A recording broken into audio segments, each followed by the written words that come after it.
Bonjour chers frères et sœurs en Christ, je m'appelle Stéphane, je fais partie du Renouveau Charismatique Catholique, je suis dans l'union des églises, dans l'œcuménisme surtout, ce qui est important, ça ne doit pas nous diviser, ça doit nous unir, au contraire.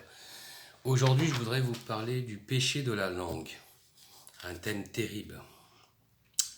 Justement, dans le psaume chapitre 39, verset 2, j'avais dit, je veux surveiller ma conduite de peur de pécher par ma langue.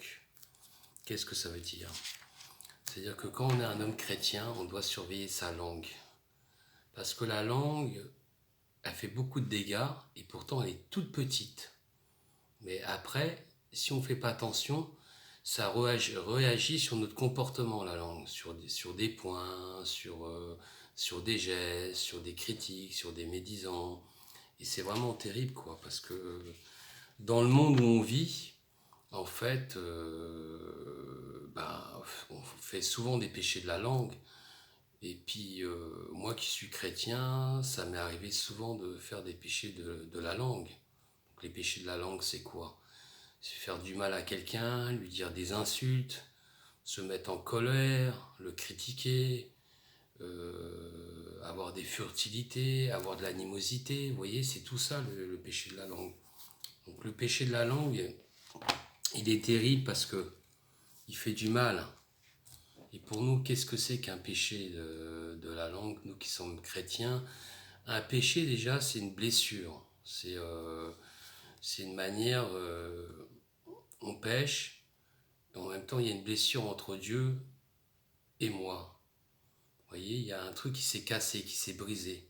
Mais il ne faut pas avoir peur parce qu'on n'est pas parfait, on essaye d'évoluer dans la vie chrétienne. Donc même si on pêche de la langue, on demande pardon à Dieu et Dieu nous donne sa paix. Et hop, on se remet debout. Et puis hop, on essaie justement de travailler sur ça pour plus recommencer. Mais je dirais que le péché de la langue, ça met du temps. Ça met du temps. C'est pas quelque chose. Je pense que déjà c'est une grâce de Dieu. Dieu nous donne la grâce justement, par le Saint-Esprit, en lisant sa parole de Dieu, de ne pas faire les mêmes erreurs. Voilà. Parce que Jésus est venu nous sauver. Justement, Dieu a donné son Fils Jésus-Christ pour nous sauver. Et quand on est baptisé, qu'on choisit le chemin de Dieu, c'est Jésus qui dit « Je suis le chemin, la vérité et la vie », et on évolue dans la vie spirituelle. Ça ne veut pas dire qu'on ne doit pas évoluer dans la vie humaine. La vie humaine, la vie spirituelle, c'est lié. Sauf que la vie spirituelle, c'est une naissance à l'envers. On n'a pas appris ça. Quand on est né, on a appris la vie humaine, comment il fallait marcher, tout ça. La vie spirituelle, c'est encore autre chose. C'est une nouvelle naissance en Christ. Et donc, c'est avoir la foi sans forcément voir quelque chose. C'est pas la foi de Thomas. La foi de Thomas, beaucoup disent ils ont la foi de Thomas parce qu'ils se basent sur les sentiments, sur ce qu'ils devraient voir. Mais la foi, c'est pas ça.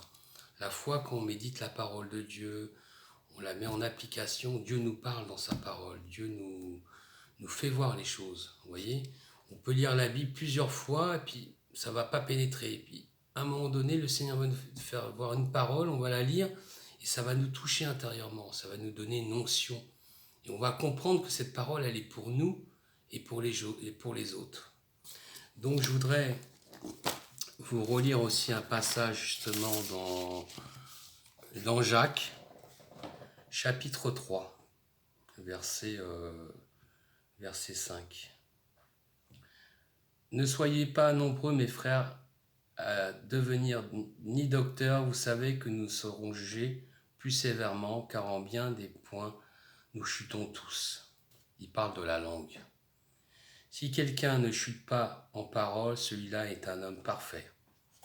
C'est-à-dire que si la personne, elle médite la parole, elle la met en application, tout ça, elle ne péchera jamais par rapport à la langue.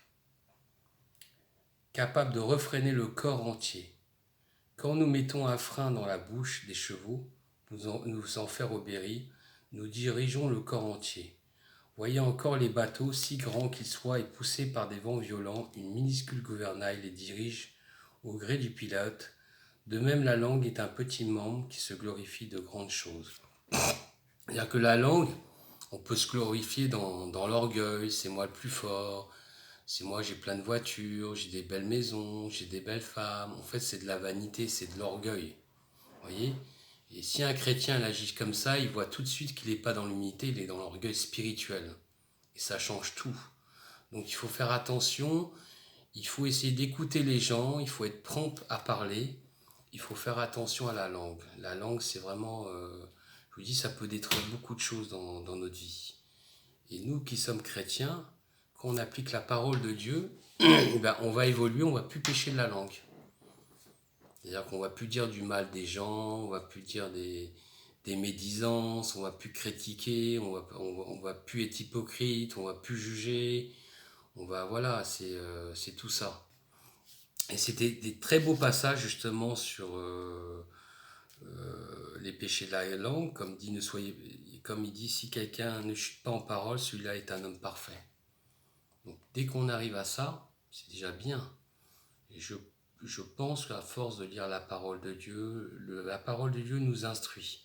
Comment on peut savoir le caractère du Seigneur, du bon Dieu? C'est en méditant sa parole qu'on apprend à la connaître. Parce que si on ne médite pas sa parole, on ne peut pas l'apprendre à le connaître. On peut parler de Jésus, mais sans la parole de Dieu, ça ne vaut rien.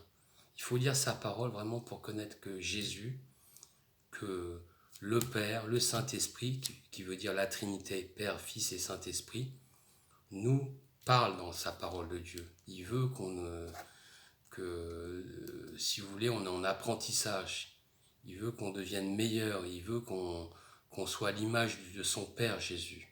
Il veut qu'on soit des saints. Donc on n'est pas des saints, mais on essaye tout doucement avec les mois, les années. Il y a des péchés où on ne fera plus, vous voyez.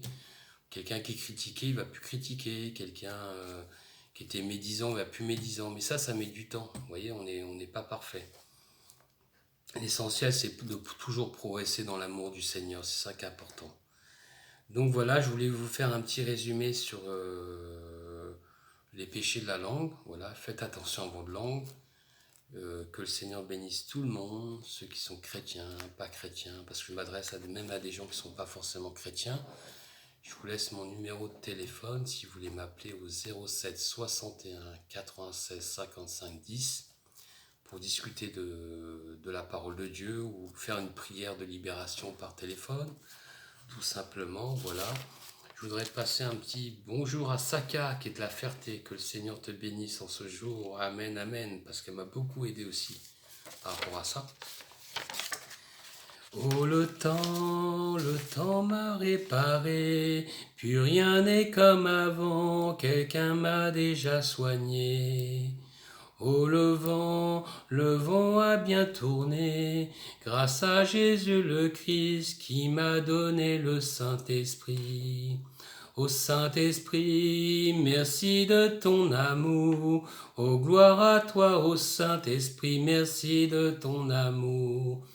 Comme on dit, le Saint-Esprit que Jésus nous a donné par le baptême, l'Esprit de Dieu, qui vient en nous, nous éclaire dans toute sagesse, nous éclaire même dans notre vie, même quand on chute, même quand on a des blessures, avec le temps, il nous répare.